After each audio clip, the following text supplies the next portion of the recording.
አድዋ የጥቁር ሕዝቦች ኩራት፣ የኢትዮጵያ ጀግንነት። ዛሬ እዚህ የቆምንበት ቦታ ብቻ መሬት አይደለም። ይህ መሬት ደም አይቷል፣ ጩኸት ሰምቷል። ነገር ግን ከሁሉ በላይ የነጻነት ድምፅ ተሰምቶበታል። እንኳን ወደ አድዋ ሙዚየም በደህና መጣችሁ። እዚህ የምናየው ታሪክ በመጽሐፍት ብቻ የሚነበብ አይደለም፣ በልብ የሚሰማ። አድዋ የጀግኖች ስም ናት። አድዋ የአንድነት ምልክት ናት። አድዋ ለአፍሪካ ሁሉ መቆም ይቻላል ብላ የተናገረች ናት። 1896 ዓመተ ምህረት በዚያ ዘመን አፍሪካ ታንቃ ነበረች። ሀያላን መንግስታት አንድ በአንድ አፍሪካን ይከፋፍሉ ነበር። ነገር ግን ኢትዮጵያ ተንበርክካ አልተቀመጠችም። ገበሬው ማርሻውን ተወ፣ እረኛውም በጎችን ተወ፣ ወጣቱም ሕይወቱን አደረገ እና ሀገሬ ትቀድማለችም ብሎ ቆመ።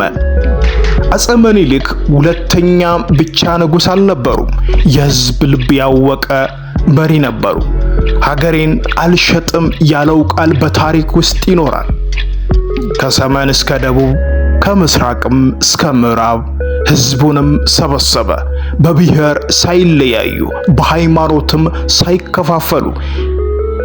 እቴጌ ጣይቱ ስሟን ብቻ ሲነገር ክብር ይሰማል።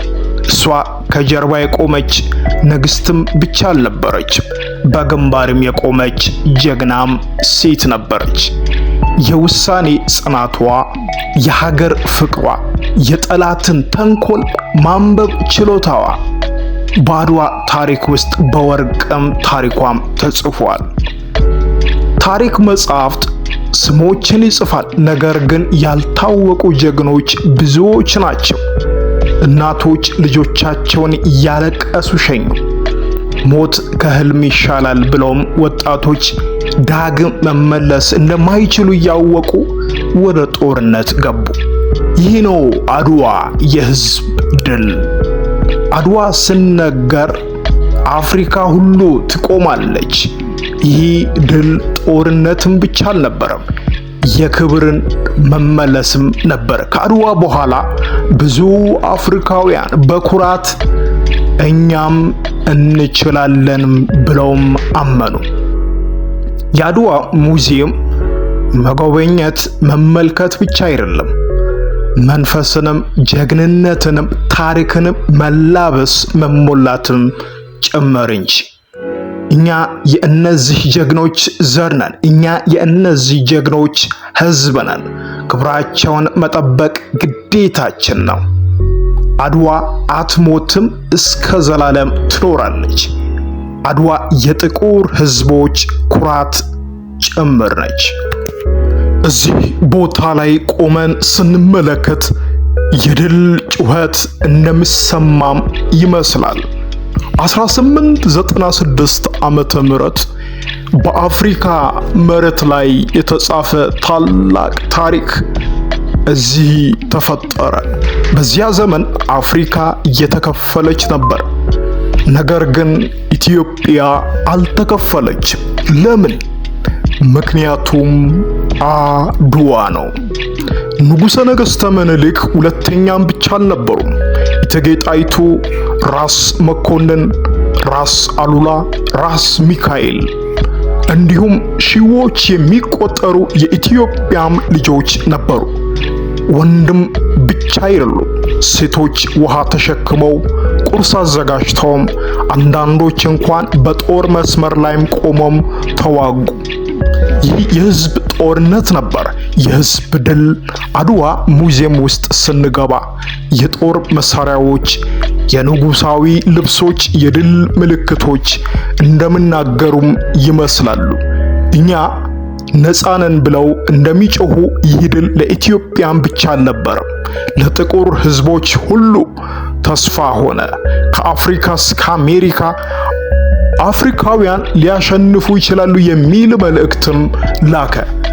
አድዋም ዛሬም ይናገራል፣ ለወጣቶችም ይላል፣ አንድ ሆናችሁ ቁሙ፣ ራሳችሁን እመኑ፣ ታሪካችሁን አትርሱ። ይህ ሙዚየም ታሪክ ብቻ አይደለም የሚያሳየው፣ መንፈስ ይሰጣል፣ ኩራት ያስተምራል፣ ነፃነት ምን ማለት እንደሆነም ያሳስባል። በነገራችን ላይ አድዋ ጦርነትን ብቻ አልነበረም። አድዋ የአንድነት ትምህርት ነበር። ቋንቋ፣ ዘር፣ ክልል ሳይለይ ኢትዮጵያውያን አንድ ሆኖም ቆሞ በዚያ ቀን የተነሳ ጦር የአንድ ንጉሥ ትእዛዝም ብቻ አልነበረም፣ የሕዝብ ፍላጎት ነበር። ነፃነትም አልሰጥም የሚል ድምፅ። አድዋ ላይ የወደቁ ጀግኖች ስማቸው በመጽሐፍት ብቻ አይገኝም፣ በልባችንም ውስጥ ተጻፈ።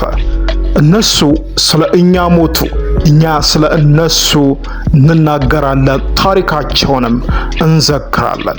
ዛሬ አድዋው ሙዚየም ላይ ስንመላለስ እግራችን ብቻ አይመላለስም፣ አእምሯችንም ወደ 1896 ዓመተ ምህረት ይመለሳል። የቀንድ መሳሪያ ድምፅ፣ የእምነት ጸሎት፣ የድል እልልታ እንደሚሰማም ይመስላል። አድዋ ኢትዮጵያም ብቻ አልነበረችም። አድዋን ኢትዮጵያም ብቻ አላከበረችም። አፍሪካንን አነሳች፣ ጥቁር ሕዝቦችንም አሳመነች። በዚያም ዘመን የተጻፉ መጻሕፍት አድዋን የአፍሪካ ብርሃን ብሎም ጠሯት። ዛሬ ለኛም የምትሰጠው መልእክት ግልጽ ነው። ነፃነት በቀላሉ አይገኝም። አንድነት ግን ድል ያመጣል። ነፃነት መስዋዕትነትን፣ ጀግንነትን ይጠይቃል። የአድዋ ጦርነት በ1896 ዓመተ ምህረት የተካሄደ ሲሆን ኢትዮጵያም በንጉሥ ምኒልክ ሁለተኛ መሪነት በአፍሪካና በዓለም ታሪክ ውስጥ የማይረሳ ድል አገኘች። ይህ ድል ኢትዮጵያ ብቻ ነፃ አላወጣትም፣ ለአፍሪካም ሕዝቦች በሙሉ ለጥቁር ሰው በሙሉ የነፃነትም ተስፋ ሆነ። ንጉሥ ምኒልክ በብልሃት የተዘጋጀውን የጦር አቅርቦት፣ ንግሥት ጣይቱ በድፍረት ያሳየችውን መሪነት እንዲሁም የኢትዮጵያ ሕዝብ አንድነትና መተባበር የዚህን ታላቅ ድል መሰረት ነበሩ። ከአድዋ በኋላ ኢትዮጵያ ነፃ መንግስት በዓለም ላይ ተቀባይነትን አገኘች። ጣሊያንም የውሻሌን ስምምነትን እንደገና ለመፈረም ተገደደች። የአድዋ ድል መልእክት ግልጽ ነው። አንድነት ኃይል ነው። ነፃነት በመስዋዕትነት ይጠበቃል። ታሪክን የሚያውቅ ሕዝብ ወደፊቱን ይገነባል። ዛሬም አድዋ የታሪክ ትውልድ ብቻ ሳይሆን ለአሁኑና ለመጪውም ትውልድ የአንድነት ትምህርት ናት። አድዋ የኢትዮጵያ ክብር ናት። አድዋ የአፍሪካ መብራት ናት። አድዋ የጥቁር ሕዝቦች ሁሉ ታሪክና ኃይል ናት። ይህን ከወደዳችሁ ማርክ ሶሉሽንን ሰብስክራይብ በማድረግ ቤተሰብ የሆኑ እንደዚህ አይነት ታሪኮችን ወደ እናንተ እናስተላልፋለን። ኢትዮጵያ ለዘላለም ትኖር።